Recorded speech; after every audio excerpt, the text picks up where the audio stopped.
All right. Good morning, everybody, and welcome to our weekly conference call with Red Earth and Uprint. Matt Ham here, co-founder of Uprint Faith and Personal Development. And man, what a journey this has been. I was thinking this morning, we originally launched in with John and the Red Earth team around January 15th, I think. So we're coming up on our fourth month, January, February, March, April. Yeah, 4 months of doing these calls. And it's so funny because initially, we didn't know each other. Who's this guy? And we had a couple people here, a couple people there. But now it's like cool because I've gotten to see so many of the team. And of course, we've got the stream going right here and I'm seeing everybody's face. And so it's really awesome. And it's an honor for me to be a part of the work that you guys do. And my hope and my prayer is that that what we do on these calls is something for you guys to continue to think about, continue to refine you so that you can become better in your life and in your business. Because I think more than anything, no one expected what it is that we are going through right now. Unprecedented times. And we hear that all the time. But it's important right now to really think about what that means. And, will we emerge from this better, changed? How are we going to come out of this season? And that's something that I've been thinking about continuously lately. And it's interesting. It's like, it's weird and it's like mourning a death. I don't know if you've ever lost someone very close to you, but you go through these waves of emotions when you lose someone that you love.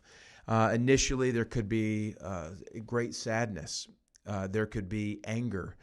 There could be some bitterness, resentment, things like that. And that's how I personally have felt in this season. And I wanted to just say that because I think it's okay to recognize the different emotions that you're feeling. And with this, season that we're in right now, I think it's okay to recognize and understand these emotions, but not just on the surface level, that we have to let those emotions become kind of captured into, our thought processes. And then we've got to move beyond them rather than just kind of staying down. I was talking with a good friend who is actually a professional counselor.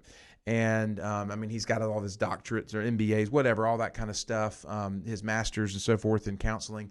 And he knows all the language. And he was saying that, there's a very real mental health response to a tragedy that we have to be aware of. Because I was saying, man, I was kind of beating myself up. Like, man, I'm just frustrated because I feel like I vegged out the other day and I wasn't really on task and all this kind of stuff. And he says, dude, you and we're trying to process all that's happening, and we're all going to process that in different ways. I've got another friend of mine who works at a facility, and the guy that owns the facility has gone into like manic mode, and he's like repainting every piece of every wall, all the furniture, and he's just constantly doing and I said, he's doing that because he's trying to find a way to cope with all the different stuff that's going on.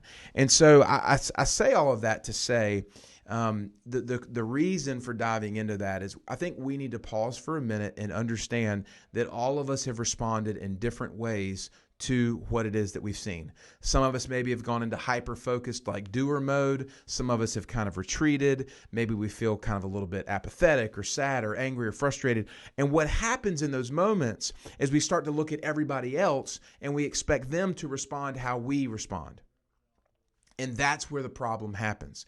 And that's what causes tension between coworkers, in marital relationships and friendships, because somebody goes, well, I'm wearing a mask. And you go, well, you're crazy for wearing a mask. Or, it's mindless of how much emotion and energy we can give to this stuff, which in the end of the day completely distracts us from who we are and why we are here and where we are going. And so I think today I needed the personal reminder to say, Matt, stop, give yourself permission. It's okay to feel emotions, but do not expect other people's response to be your response, and understand that everybody's going through this thing in their own way. Have tons of grace, but keep going. And so today, the topic that I want to focus on is persistence. And persistence is one of those catchy motivational speaker guy things, right? We persist. And I always try to avoid that because I don't want to be like in the box of cliche motivational speaker phrases. But persistence is a very powerful concept, and it's one that in this season especially, I think we have to remember and we have to understand how we persist in the face of all the challenges that are around us, whether they're with our current situation, the season we're in, or whether there's things that we're dealing with personally that nobody else knows about. Persistence. And so I'm going to tell two of my favorite stories about persistence, and they're historic stories. And, so we're going back in history here. So I have a little history lesson this morning. But the first story is of a conqueror.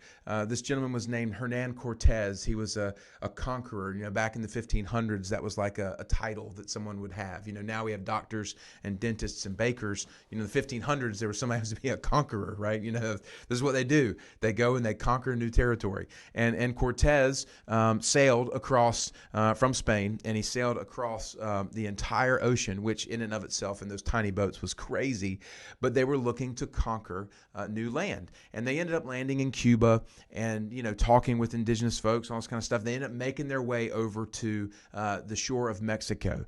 Now, rumor had it that the Mexican army was never defeated, and the treasures that they held were unlike any treasure in the history of the world. So this is like the combo of the Goonies meets 1500 conquerors, right? And they're all on this treasure hunt, and you've got the Aztec people who were stationed there in Mexico. That was their kind of indigenous land.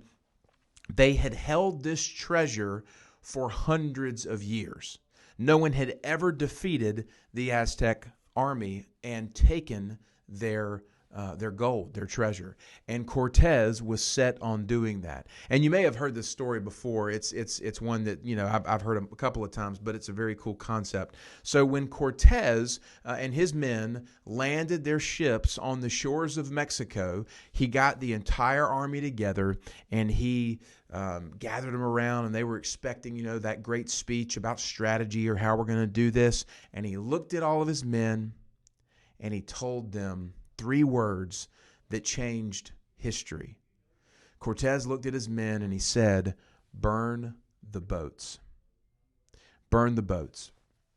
Now, if you read on this and study it, there's a bunch of contradicting kind of history. Some say he didn't actually burn the boats, they just beached the boats.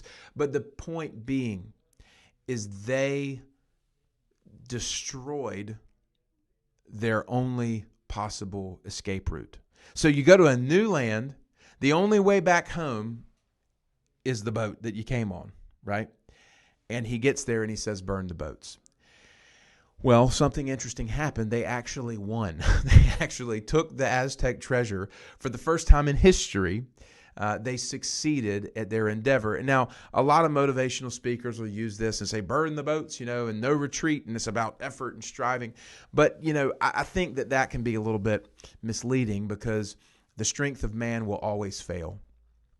But when you tap into the faith perspective underneath this, when you are pursuing the very thing that you were put on the earth to pursue, when you are living out your identity, when you're stepping into who you were created to be, there is no retreat in that. Eventually, you'll get to a point where you can't go back. You can't go back to the way life was before you made the decision to pursue this dream, this thing that's ahead of you. And so, in my own life, I think about the boats that potentially need to be burned.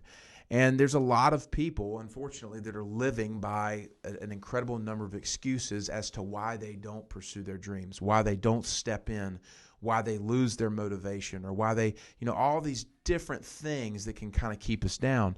But truly, we have to get to a point where we burn the boats that are no longer needed for this part of the journey. You see, the boats were needed to get them from Spain to Mexico, but to get them to their goal, the treasure, they didn't need their boats anymore.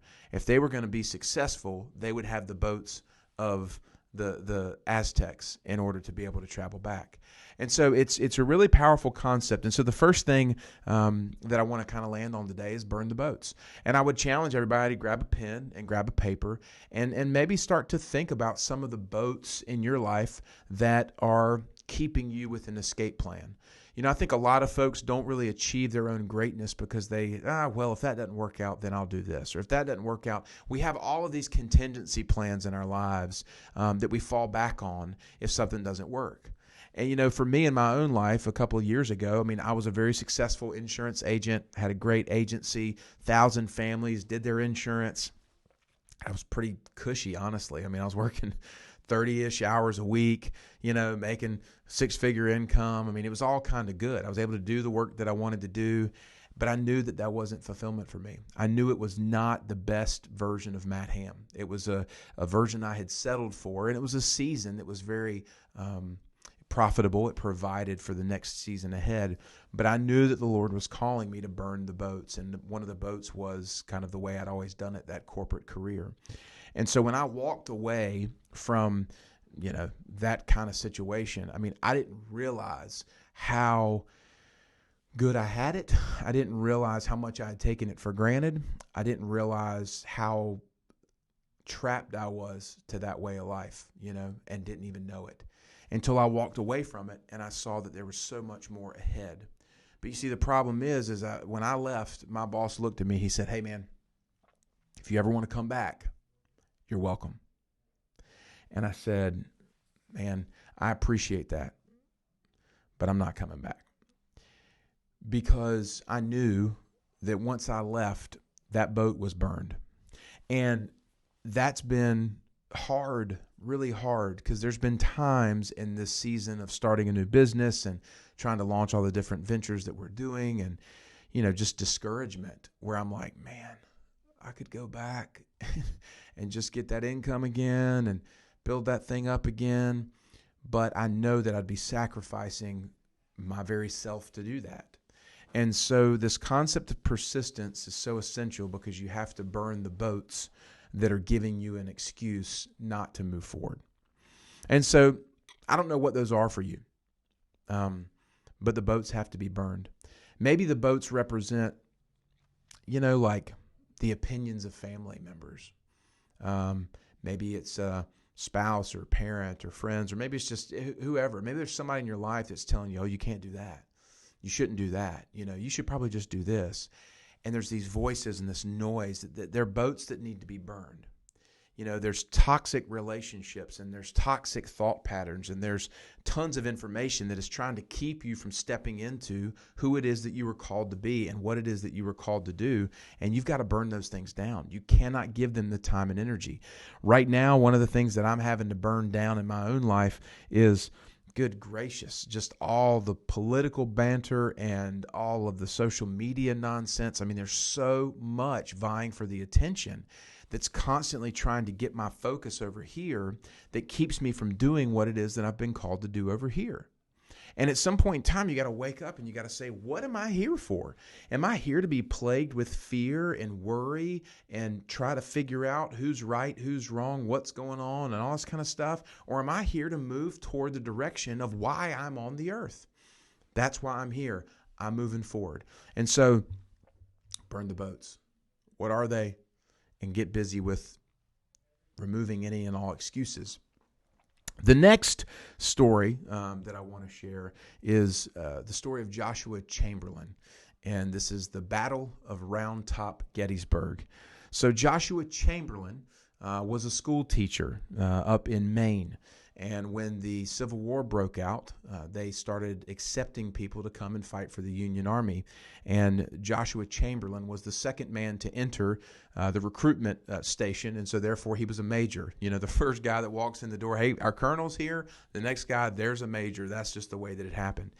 And, you know, he said, I want to fight. And so he got involved in the Civil War. And in 1863, he found himself and his station of men south of a town called Gettysburg.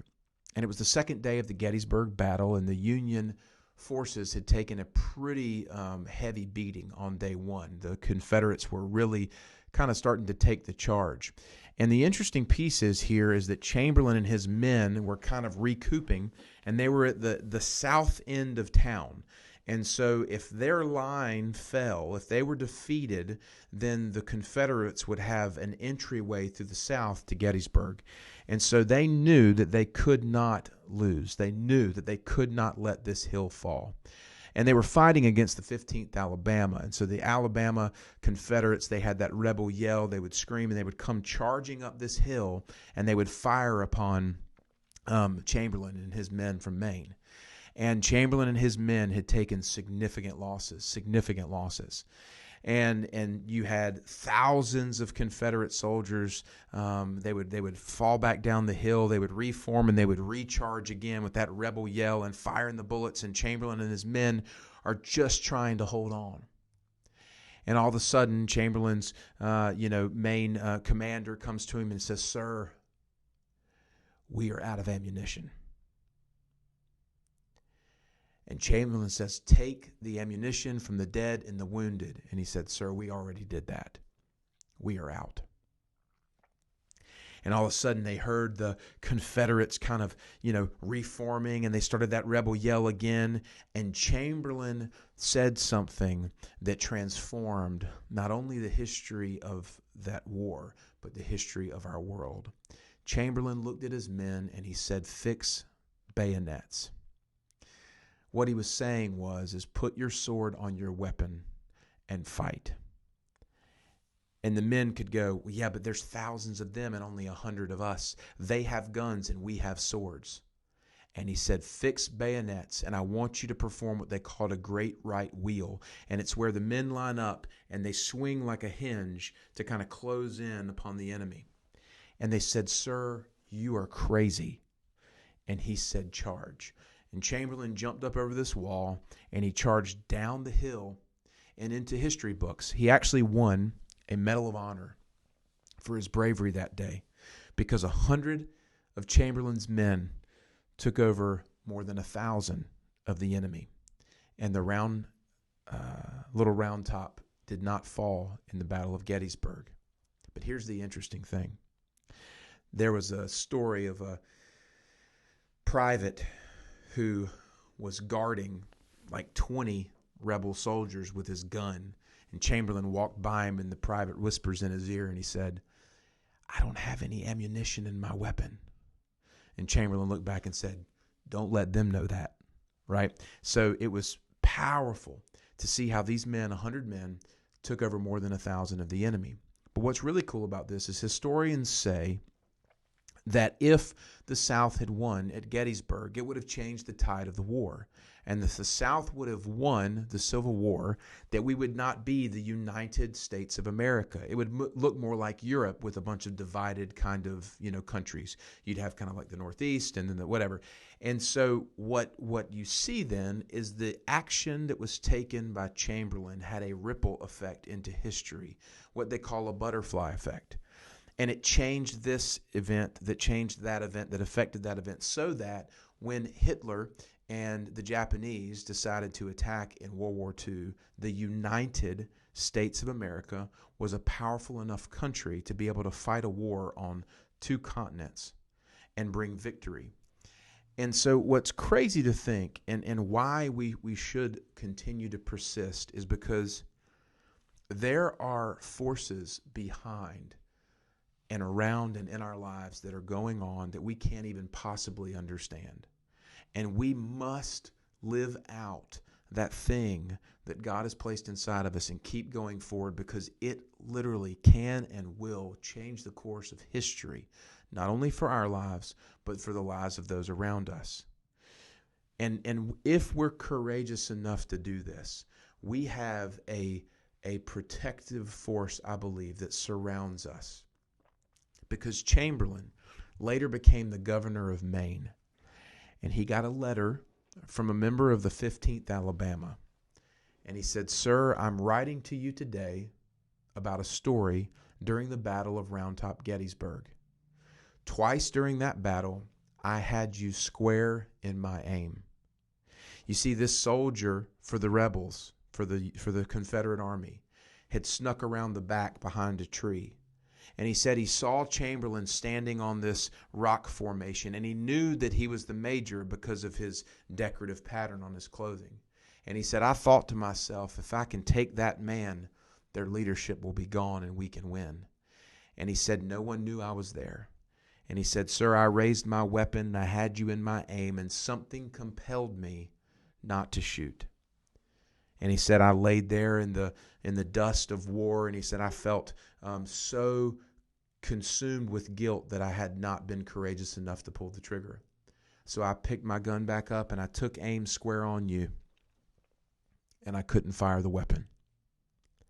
And he said, today, I am grateful because of your life and all that you've done.